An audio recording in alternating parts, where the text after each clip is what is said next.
ఈ నిర్లక్ష్యము ఈ రోజుతో విడిచిపెట్టు. అలక్ష్యమును ఈ రోజుతో, ఏమండి నిరుత్సాహం ఈ రోజుతో దేవుని సన్నిధిలో కనబడితే మనం నేర్చుకున్న 4 పాఠాలు ఏంటంటే, నువ్వు సిద్ధపడి ఆయన సన్నిధికి వస్తే నిన్ను చూస్తూ ఆయన మాట్లాడతాడు.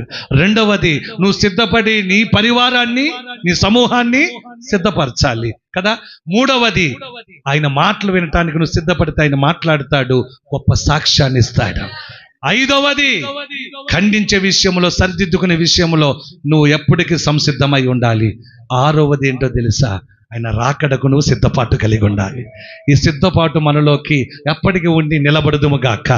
ఆయన రాబోతున్నాడో త్వరలోనే మనము సిద్ధపడి, ఆయన ఎప్పుడు వచ్చినా నాకు భయం లేదండి, ఇప్పుడే వచ్చినా భయం లేదండి, కాసేపట్లో వచ్చినా భయం లేదండి, ఎత్తబడే ఆ గుంపుల ఆ సంఖ్యలో నేను ఉంటానండి అని వారందరూ సంసిద్ధంగా ఉందుము గాక.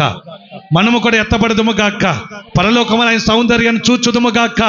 ఆ నివాసములలో ఉందుము గాక. పరిశుద్ధులతో దేవుని పరిశుద్ధులను కొనియాడుదుము గాక. వేవేల దూతలతో కలిసి ఆయన ఆరాధించుదుము గాక.